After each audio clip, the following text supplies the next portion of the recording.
Bienvenue dans l'interview des nouvelles conquérantes, un espace où je donne la voix aux femmes avec authenticité, vulnérabilité, force et douceur. Je suis Rosanne Lehagre, conférencière et coach en optimisme, en confiance et en dépassement de soi. Et aujourd'hui, avec les nouvelles conquérantes et ce super podcast, je vais tendre le micro à une super femme qui avance avec audace et qui ose aller à la conquête d'elle-même. Et puis, elle va nous raconter son parcours. J'ai la joie aujourd'hui d'accueillir Blandine Simon. Salut Blandine, Bonjour Rosen, merci de m'accueillir. avec grand plaisir dans mon tout nouveau podcast. Et chaque semaine, je reçois des super femmes entrepreneuses qui osent et qui vont aller à la conquête d'elles-mêmes, de leurs rêves. Et on va parler de tout ça justement. Alors avant, pour notre audience, pour les gens qui vont t'écouter sur les podcasts, mais aussi qui vont te voir sur YouTube, j'aimerais que tu te présentes à nous, que tu nous dises quelle femme tu es, pourquoi, qu'est-ce que tu fais concrètement. Donc je suis Blandine, j'approche méchamment de la quarantaine. J'en ai pris conscience il n'y a pas très longtemps. Mais bon, c'est pas grave, dans ma tête je pense que j'ai toujours 30 ans. Et encore, même peut-être un peu moins.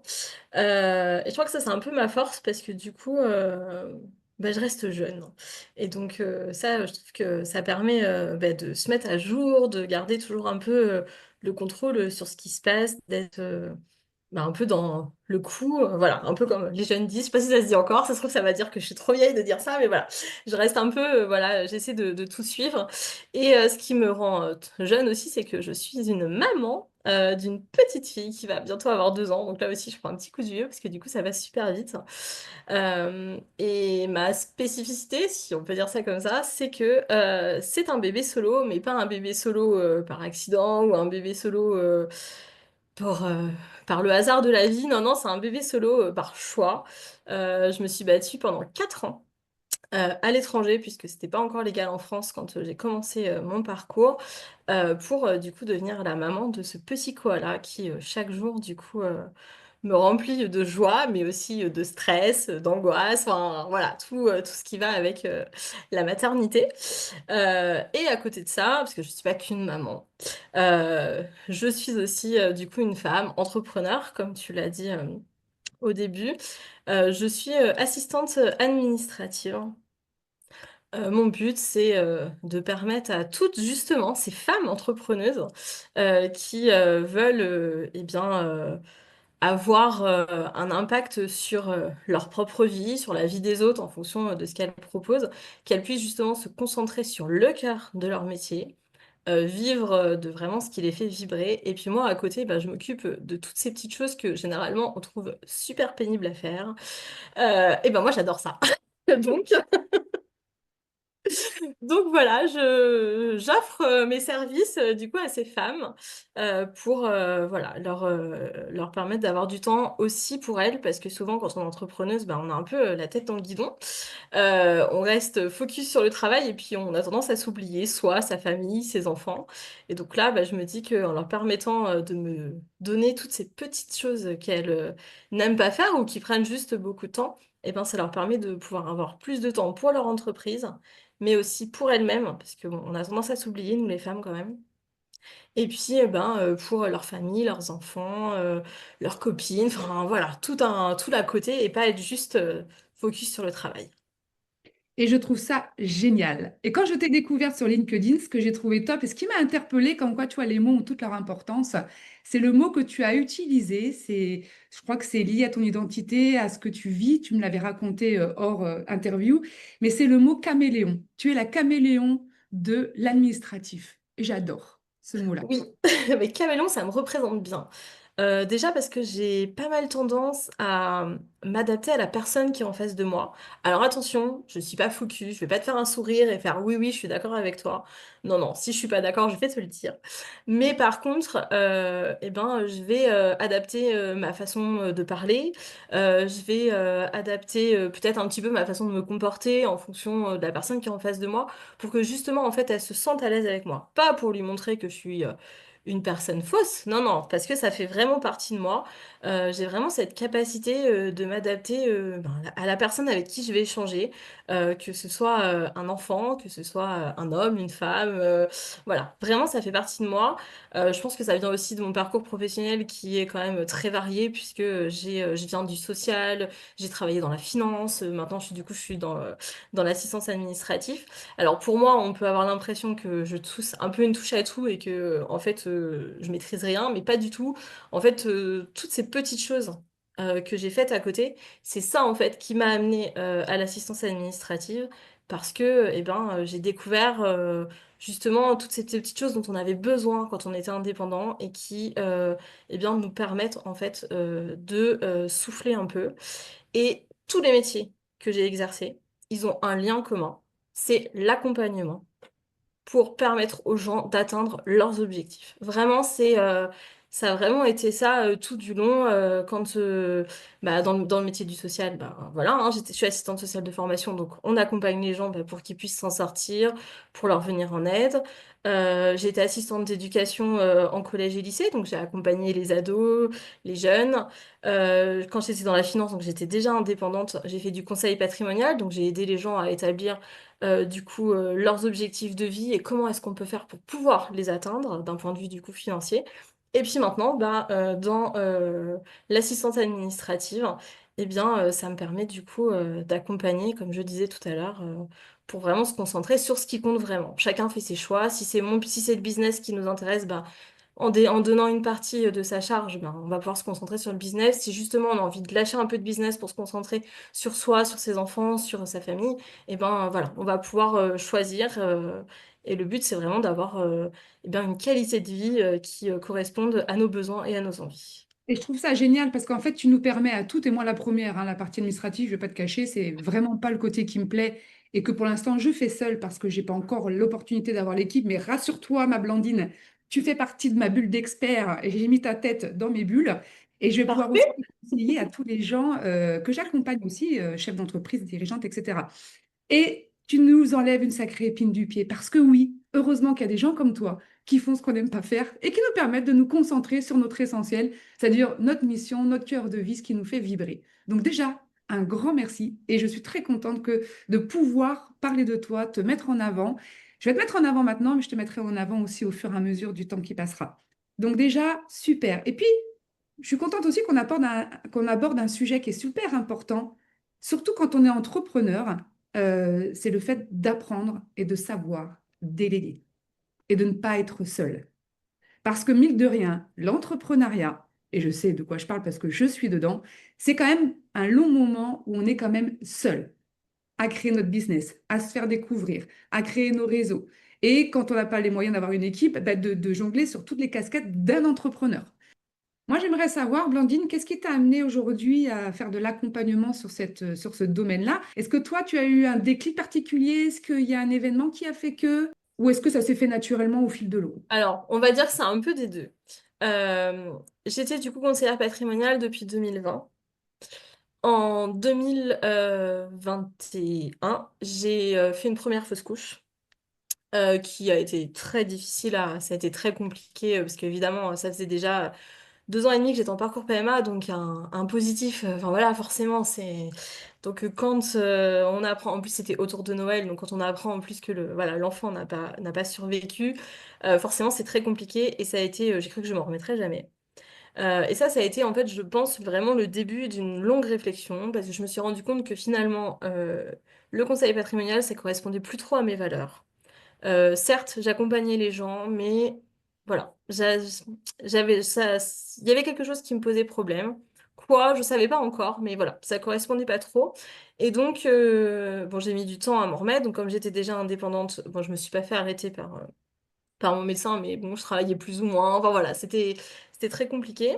Et puis, j'ai un de mes clients en conseil patrimonial qui, sur la fin de l'année 2021, a commencé à me dire, à fin 2020, sur le milieu de l'année 2021, il a commencé à me dire qu'il cherchait, à me demander si je ne connaissais pas quelqu'un qui pourrait le soulager, du coup, sur sa partie administrative.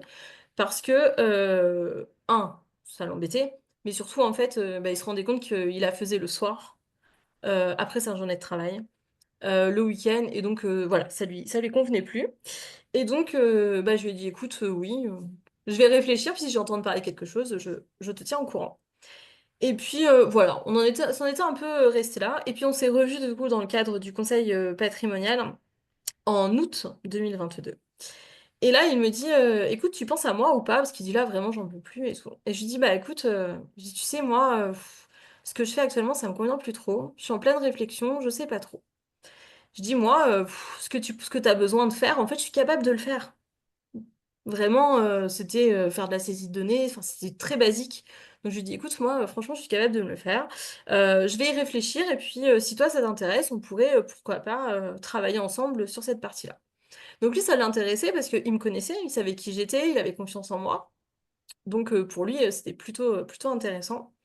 Et puis j'ai fait une nouvelle tentative de PMA en octobre 2022.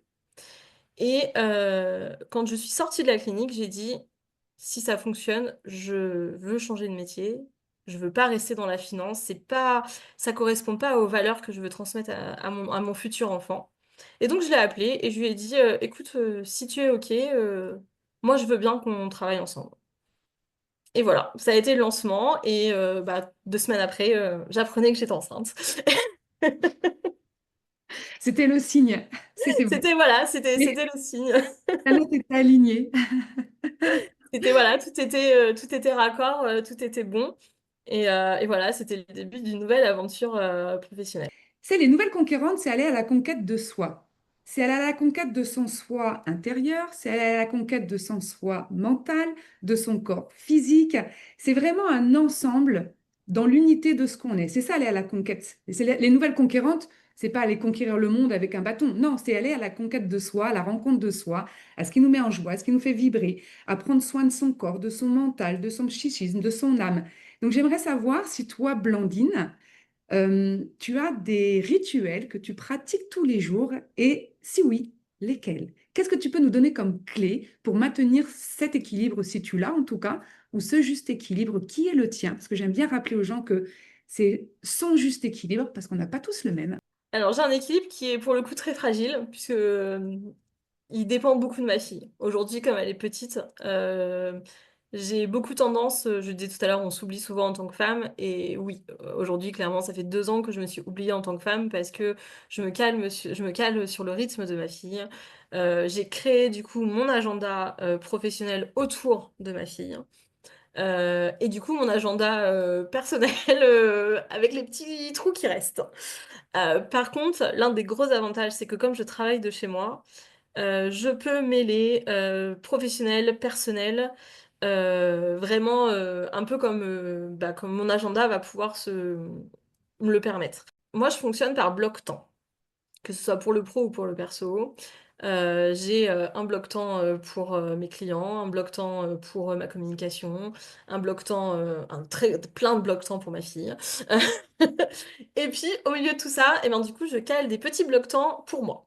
Alors, du coup, c'est pas des longs temps, mais par exemple, je dépose ma fille à la crèche de façon à ce qu'il me reste 15 minutes entre mon retour de crèche et le début de mon travail. Et du coup, pendant que ces 15 minutes-là, j'écoute des podcasts. Alors, en 15 minutes, on n'a pas le temps toujours d'écouter un épisode entier parce que souvent, c'est des longs épisodes. Bah, Euh, le nôtre fera plus que 15 minutes, hein. voilà. Donc des fois j'écoute les podcasts, il me faut une semaine pour écouter un podcast entier, mais bon, c'est pas grave. D'ailleurs, c'est pour ça que j'ai beaucoup aimé du coup tes premiers podcasts où c'est toi là qui parles, parce que du coup ils sont courts et en fait je pouvais quasiment l'écouter entièrement. Mais du coup, tes petits podcasts, du coup, c'est génial. Parce que tu vois, la façon, voilà, de commencer la journée. Donc, voilà. Donc, j'ai ton podcast que j'écoute. J'en écoute d'autres, certains sur la maternité, d'autres plus business. Voilà. J'ai toute une quantité, certains qui mêlent les deux, du coup, maternité et business. J'ai une petite liste, voilà, de podcasts et ça me permet, voilà, de commencer ma journée comme ça. Voilà. Ça, c'est mon petit moment. Et puis, pareil, le soir, j'arrête de travailler une demi-heure avant d'aller chercher ma fille. Et pendant cette demi-heure-là, soit je m'autorise juste de me poser devant la télé, parce que des fois quand même ça fait du bien de regarder la télé, ou alors je prends un livre, ou voilà. Mais c'est une petite demi-heure pour moi. Euh, mon petit quart d'heure du matin, c'est une façon de me dire, allez, j'ai rempli mon réservoir, mon besoin, et après comme ça, je suis totalement dispo pour le travail. Et le soir, ça me permet de couper entre le travail et puis ma fille, et c'est aussi, j'ai pris du temps pour moi, et ensuite, je suis 100% dispo pour ma fille. Alors c'est cool, merci en tout cas pour les clés que tu nous partages, Blandine, parce qu'aujourd'hui, en te tendant le micro, je donne le micro à une maman solo qui a une petite fille de 2 ans, qui a un rythme, bien évidemment, avec une petite fille de 2 ans, qui est bien soutenu, parce que moi, qu'un ado de 17 ans, autant te dire que j'ai pas le même rythme. En plus, une semaine sur deux avec le papa, donc tu vois, c'est une semaine, voilà, puis c'est complètement autonome. Et en plus, mompreneur. Donc en fait, c'est super parce que tu vas avoir les gens qui vont nous écouter, il y a des femmes qui vont se reconnaître dans ton profil. Mais tu sais, quand tu dis un quart d'heure le matin et juste une petite demi-heure le soir, moi je connais des gens qui en prennent pas du tout. Trouve ton juste équilibre. Les petits moments pour toi qui vont te faire du bien. Ton 15 minutes le matin comme Blandine, ton 30 minutes le soir pour couper entre le travail et ta fille. Donc c'est génial parce qu'aujourd'hui, il y a des gens qui vont vraiment se reconnaître dans ton histoire, Blandine. Donc merci à toi pour nous partager ça. Tout à l'heure, on parlait de blocs, d'organisation. Et oui, il y a des gens qui fonctionnent en termes de blocs. Il y a des gens qui fonctionnent en termes de to-do list. Et dans la to-do list, j'aimerais changer le mot. Et tu vas me dire ce que tu en penses, Blandine. To-do list, normalement, on est sur un to-do, D-O en anglais. Et moi, j'aime bien mettre le mot do, D-O-U-X. To-do list pour que les gens fassent une liste douce, sans se mettre des objectifs qui sont inatteignables. Et quand bien même on se fait une to-do list toute douce, si on n'a pas tout atteint nos objectifs de la journée, déjà on se félicite pour ce qu'on a réussi à faire. Parce que toutes les journées ne sont pas équivalentes. On ne vit pas tous les mêmes challenges jour par jour. Et donc, parfois, on est pris par des rythmes où on est interrompu par des choses qui n'étaient pas prévues. Donc voilà, je voulais juste revenir au fait que, ouais, il y a des blocs et c'est cool de fonctionner avec des blocs. Il y a des gens qui fonctionnent avec la technique du Pomodoro, c'est-à-dire ils vont se mettre 5 minutes de pause dans leur bloc et c'est très scindé. En tout cas, ben, tiens, je vais te poser la question parce que c'est parti d'une question. Est-ce que tu as un conseil à donner à nos femmes entrepreneurs là aujourd'hui? Un conseil, si tu devais leur chuchoter un mot à l'oreille en tant que femme entrepreneur, qu'est-ce que tu leur dirais? Pensez à vous. Parce que sinon, on va bien. Notre business va bien. Et nos enfants, notre mari, enfin notre famille, notre vie, en fait, va bien. Et ça, je pense que c'est super important. Alors, je suis le mauvais exemple, hein, parce que vous l'avez vu, j'ai très peu de temps pour moi. Mais vraiment, je pense que si on arrive à se dégager du temps pour soi, ne serait-ce qu'un tout petit peu chaque jour, franchement, on va mieux. Je vais donner rapidement une petite anecdote. Hier matin, pas de crèche. Le mercredi, je travaille pas, c'est la journée avec ma fille. Je savais, au vu de comment c'était passé mardi soir, je savais que hier allait être une journée assez compliquée. J'avais un pressentiment, voilà, que ça allait être compliqué. Et donc, j'ai fait le choix. Pourtant, je dors pas beaucoup, ma fille fait pas encore ses nuits.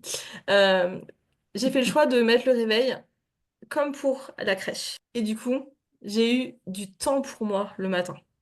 J'ai eu ouais, 1 heure et demie, parce que ma fille comme elle se couche tard et qu'elle fait pas ses nuits, le matin d'habitude je la réveille pour la crèche, donc là j'ai eu 1 heure et demie pour moi.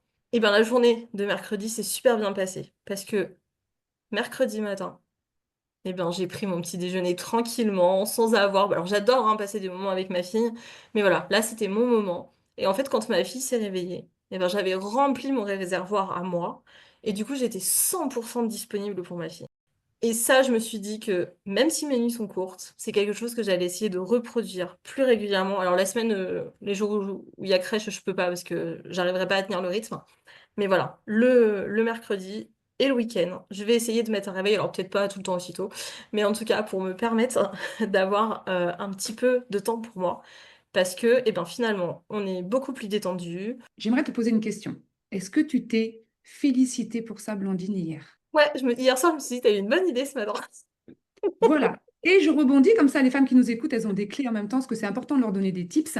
Mesdames, quand vous faites quelque chose pour vous, quand vous faites quelque chose que vous avez atteint, quand vous faites quelque chose qui vous fait du bien, quand vous félicitez-vous. Maintenant, je vais rebondir sur autre chose. C'est un choix, n'est-ce pas? Bien sûr. Tu as pris le choix de mettre ton réveil à l'heure, comme si c'était la crèche. Et si Ouais. je reprends le tout début de l'interview, tout à l'heure, tu nous as dit que le fait d'avoir une fille solo, en tout cas toute seule, c'était un choix. Ouais. Donc, ma Blandine, j'ai envie de confirmer que tu es une femme de choix. Oh oui. Alors, puisqu'on parle de choix, et moi, franchement, je pense sincèrement, et ce que j'apprends à mes clientes, c'est vraiment de changer leur mindset intérieur, en tout cas leur monologue intérieur qui va influencer sur leurs actions, mais que toute la vie est une histoire de choix. Quel choix le plus... Alors peut-être, du coup, ça va être ta petite fille, hein, mais je ne sais pas, peut-être que tu vas me dire ça ou autre chose, mais quel est le choix le plus audacieux que tu as fait et qui a été challenging à faire? Je pense que c'est vraiment de me lancer dans la PMA solo seule. J'ai une phobie du médical, hein. Donc je te laisse imaginer. Je pense qu'en 4 ans, j'ai dû faire 200, 300, 400 prises de sang peut-être. Il faut savoir, bah ouais, quand on est en parcours, des fois c'est des prises de sang de tous les jours. J'avais des bleus enfin voilà, c'est vraiment, ça demande. Quand quand j'ai discuté avec des personnes du fait que je me lançais dans le choix de la PMA solo, on m'a dit que c'était un caprice de petite fille, qu'on faisait pas un enfant toute seule, enfin voilà, que c'était n'importe quoi, que c'était pas une poupée, enfin voilà. Je peux vous assurer que si vous faites le choix de faire un enfant seul, alors certes aujourd'hui c'est un peu plus facile parce qu'il y a l'accès en France, donc il n'y a pas besoin de faire des voyages à l'étranger et tout, mais même si vous le faites en France, je vous garantis que si c'est pas quelque chose qui vous fait vibrer, un vrai désir, un choix que vous avez vraiment envie, vous irez pas au bout de votre parcours, à moins que vous fassiez partie des chanceuses où ça marche du premier coup. Vraiment. C'est que ça a été. Je pense que même mes parents, non, quand je leur ai dit je me lance là-dedans, ils m'ont dit non, mais t'es sûre de toi parce que tu sais que c'est médical. Enfin, moi j'étais quand même au point où je faisais une prise de sang, je m'évanouissais à la prise de sang. Donc voilà, c'est vraiment, j'ai une vraie phobie, je ne rentre pas dans les hôpitaux, c'est voilà. Et donc là, en plus, bon, j'ai accouché par césarienne d'urgence, voilà, j'ai eu en plus la panoplie médicale. Je pense que Blandine ne fait pas les choses à moitié. voilà, c'est clairement ça. Donc c'est vraiment et puis ce choix d'être maman solo en fait ça guide maintenant tous mes choix finalement parce que aujourd'hui j'ai fait le choix d'être entrepreneur. On le sait hein, la vie entrepreneuriale Eh oui. voilà hein, c'est pas un long fleuve tranquille. Et forcément, ça a des impacts. Chacun de mes choix ont des impacts sur ma fille. Et je peux pas dire que, enfin, moi, si j'assure pas, il n'y a pas quelqu'un d'autre qui va assurer, que ce soit d'un point de vue temporel, que ce soit d'un point de vue financier. Enfin, voilà, c'est vraiment, donc elle guide vraiment toute ma vie. Et aujourd'hui, chacun des choix que je fais pour elle, et je pense que ça a commencé déjà il y a 4 ans, en fait, quand je me suis lancée dans le parcours PMA, en fait, chacun des choix que je fais, c'est des choix qui sont mesurés, ce sont mes choix, mais ce sont mes choix par rapport à ce que je veux aussi transmettre à ma fille, quel modèle je veux être pour elle. Voilà, ça c'est très important aujourd'hui. Quand j'ai une grosse décision à prendre, c'est toujours, ouais, mais quel impact ça va avoir sur elle? Est-ce que c'est un impact positif, négatif? C'est vraiment très important pour moi. Et justement, je vais rebondir sur ta question et je te félicite énormément, Blandine. Tu es une sacrée audacieuse, une sacrée courageuse, une sacrée femme. Je suis trop contente de t'avoir aujourd'hui dans l'interview de mon podcast. Et justement, quelle maman et quelle femme, avant tout d'être maman, tu as envie de montrer à ta fille? Hein, une femme forte, indépendante. Et tu l'as dit, hein, je suis une femme de choix, mais ça a toujours été le cas, hein. Ma mère me dit, quand tu avais décidé quelque chose, de toute façon, ça arriverait. Elle m'a dit, t'as toujours été comme ça, t'as décidé que tu obtiendrais tel truc, et ben tu l'as eu. Elle m'a dit, depuis que je suis toute petite, ça a toujours été comme ça. Et vraiment, ouais, montrer à ma fille que on est peut-être des femmes, hein. C'est peut-être compliqué de vivre aujourd'hui parce que même si on n'est pas la pire des sociétés, mais soyons honnêtes quand même, être une femme, c'est pas facile tous les jours d'un point de vue général. Et en fait, voilà, on peut être une femme, on peut vivre sans l'aide des hommes, mais on peut pas vivre seul. Attention. Je prône pas à ma fille que les hommes sont méchants et tout, hein, attention, hein. Mais on peut s'en sortir seul à condition de s'entourer des bonnes personnes, hommes, femmes, peu importe. Et si on est en accord avec ce qu'on fait. Si on n'est pas en accord avec ce qu'on fait, de toute façon, on se donnera pas à fond et donc on pourra pas réussir. Ouais. Donc J'aime ça, bien c'est... souvent dire, parce qu'il y a beaucoup aujourd'hui pour moi de mouvements féminins auxquels j'adhère pas du tout, qui sont à mon goût enfin, trop féministes, hein, et sur lesquels trop c'est trop, parce que moi, à mon goût, mais c'est que ma manière de penser, je dis pas qu'elle est bonne, mais c'est la mienne, j'ai toujours vivre avec les hommes et pas contre les hommes. Non. Parce que malgré tout, il y a un moment donné, il faut arrêter, quoi, hein. Ils ont une corpulence, ils ont une force que nous, on ne peut pas avoir. Nous, on va être plus dans l'empathie, dans l'écoute, dans l'émotionnel. Il y a eu le yin, il y a le yang, il y a l'homme et la femme. Donc, c'est plus vivre ensemble et avec que contre. Donc, moi, je suis une féministe parce que je suis sur ce mouvement, mais les féministes avec les hommes. Tu vois, vraiment pour rassembler tout le monde, c'est inclusif, c'est bienveillant aussi. Et je pense qu'on peut revendiquer notre place de femme dans notre société d'aujourd'hui, hein, avec les hommes à nos côtés, parce qu'il y a beaucoup d'hommes aujourd'hui, et moi, mon mari le premier, qui dirait, ben, si on avait un paquet de femmes bienveillantes à la tête des pays, le monde serait dans un autre état. Donc, et puis souvent, on va pas se mentir, allez, on va les taquiner un peu, mais derrière chaque grand homme, il y a souvent une grande femme. Tout à Donc, fait d'accord avec toi. ouais, voilà. Alors, moi, j'aimerais savoir aussi, parce qu'on va arriver à la fin de notre interview, parce que sinon, je te garde à la journée, ma Blandine, mais t'as un planning chargé, je l'ai bien compris. J'aimerais savoir ça quand même. Je vais te poser deux dernières questions. S'il y a une croyance limitante qui a été à l'intérieur de toi pendant longtemps et que tu as peut-être réussi à dépasser, ou alors que tu es en train de dépasser, et si c'est le cas, comment? Qu'est-ce que tu as mis en place? Qu'est-ce qui s'est passé? Peut-être que ce serait le fait d'avoir cette capacité à être entrepreneur. Euh, Moi, je fais pas partie d'une famille où les femmes sont entrepreneurs. Euh, Mon père est entrepreneur, donc il y a quand même ce côté là qui existe dans mes gènes, hein, si on peut parler de gènes. Je ne sais pas si ça se transmet, mais en tout cas, voilà, j'ai vécu avec un père qui du coup est entrepreneur, donc il y a quand même cette fibre qui a été Tu présente dans notre as quand quotidien. même eu un modèle entrepreneurial avec le papa. Voilà, Ok. tout à fait. Mais pour moi, c'était quand même réservé, je vais pas dire aux hommes, mais c'était quand même réservé à des personnes qui ont un certain bagage, une certaine connaissance, enfin, qui ont déjà en fait finalement fait un travail et qui ensuite décident de faire ce même travail en tant qu'entrepreneur. Donc, ça aurait été ça. Et alors, du Ouais. coup, vu que tu l'es devenu, comment tu as fait ça? Et ben, je crois que c'est purement le hasard des rencontres. Ah. Je pense que c'est ça, parce que pour le coup, j'ai rencontré une femme entrepreneur qui du coup m'a dit, mais je pense que le métier de conseillère patrimoniale pourrait te convenir. Donc elle était entrepreneur indépendante, voilà, elle était indépendante dans ce métier. Elle m'a dit, moi je t'accompagne à te lancer. Et en fait, bah, je lui ai fait confiance. C'était le moment où je commençais dans la réflexion du lancement de la PMA. C'était un moment où dans mon travail, je me sentais plus à ma place, voilà. Et du coup, je pense que c'est tombé au bon moment et je pense qu'il faut aussi savoir saisir les opportunités parce que certes, elle est arrivée dans ma vie à cet instant T, mais j'aurais pu dire oui, enfin moi, tu sais, l'entrepreneuriat, j'y connais rien, c'est pas pour moi. Et en fait, bah, j'ai fait le choix de me faire confiance et de me dire, ben en fait, si elle voit que je pourrais le faire, peut-être qu'elle a raison. Et puis au pire, si elle a tort, bah c'est pas grave, du travail, en fait, il y en a. Donc, bah, je retournerai dans le salariat. Et puis voilà, voilà. C'était vraiment cette.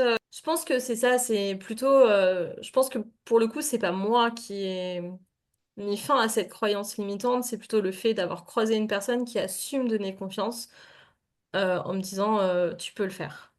Alors, tu as dit, et je vais résumer ce que tu as dit en plusieurs mots qui sont ultra importants. Donc là, les filles qui nous écoutaient, partagez ce podcast parce qu'il est vraiment magique. Blandine nous donne beaucoup de tips. Et là, Blandine, dans la fin de ce podcast, elle nous a quand même parlé de choix, de hasard, mais y a-t-il vraiment un hasard? En tout cas, on va dire que la vie lui a mis sur son chemin une personne. Donc, tu as parlé de choix, tu as parlé de rencontre, tu as parlé d'opportunité et tu as dit trois fois le mot confiance. Donc, merci pour ça, parce que c'est des vrais tips. Et puis, Blandine, pour finir ce podcast et cette interview, j'aimerais te laisser la parole. Allez, attention, hein, challenge, non. Allez, 10, 15 secondes pour transmettre un message final à toutes ces femmes et hommes, peut-être qu'il y a des hommes qui écoutent mon podcast, et tant mieux si c'est le cas. Euh, Qu'est-ce que tu as envie de leur dire? Quel message tu peux leur faire passer? Euh, voilà, pour qu'elles aussi, peut-être, elles osent, elles se dépassent, elles soient des nouvelles conquérantes, qu'elles aillent à la conquête d'elles-mêmes, à la conquête de leurs rêves. On entend souvent quand on veut, on peut. Alors moi, je suis d'accord et pas d'accord avec cette citation. Euh, oui, quand on veut vraiment quelque chose, on peut se donner les moyens de l'atteindre. Après, malheureusement, des fois, il y a des choses extérieures à nous qui font qu'on ne peut pas atteindre ce qu'on souhaite. Mais moi, quand c'est le cas, je me dis que peut-être que finalement, c'est parce que c'était pas ça qui était fait pour moi, mais autre chose. Donc, aller chercher derrière le pourquoi, rebondir, et puis repartir. Et ça, je crois que vraiment, je crois que tant mon parcours professionnel que mon parcours personnel avec du coup la PMA, j'en parle beaucoup de cette PMA, mais parce qu'elle a été vraiment ma vie pendant 4 ans. Je pense que la résilience, le fait de rebondir, on a cette force en nous qu'on n'imagine pas. Et bah, je vais réutiliser le mot confiance, je pense, même si je suis pas quelqu'un qui brille par la confiance en elle, mais il faut se faire confiance parce qu'en fait, on a toutes les ressources en nous pour avancer et puis créons notre vie. Et puis, allez, je finirai par une citation parce que j'ai dépassé déjà les 15 secondes, mais j'aime beaucoup la citation de Antoine de Saint-Exupéry. Fais de ta vie un rêve et un rêve une réalité. Merci infiniment, Blandine, pour tout. Déjà, merci pour ta vulnérabilité. Tu as parlé de PMA et si tu me permets, je vais m'en servir aussi sur les réseaux, si tu es OK avec ça, parce qu'après tout, c'est ton histoire. Tu la revendiques, tu la mets en avant, ça a été des déclics pour toi, ça a été dur, il faut en parler. À mon goût, on n'en parle pas assez, effectivement. Donc, si tu me permets, ben, peut-être que ce sera ma porte d'entrée sur notre interview à toutes les deux, malgré tous les tips que tu nous as donnés, si tu es OK avec ça. Je suis totalement OK avec ça parce que je suis fière en fait de l'avoir fait. Merci à Blandine que j'ai eu la joie de recevoir aujourd'hui et qui nous a livré son parcours en tant que caméléon de l'administratif qui va vous régler tous vos problèmes. Ça, c'est génial. Elle va vous libérer, elle va vous permettre de faire tout ce que vous aimez et tout ce que vous n'aimez pas comme l'administratif, les mails, les SMS, la gestion administrative. Vous laissez ça à Blandine, c'est son job. Et puis, on se retrouve la semaine prochaine pour une nouvelle interview. Surtout, comme j'aime bien le rappeler, partagez. Un clic peut permettre un déclic à quelqu'un. Ça prend 1 seconde de cliquer. Et puis, au plaisir de vous retrouver pour un prochain épisode et une nouvelle interview avec une nouvelle conquérante. Ciao, ciao.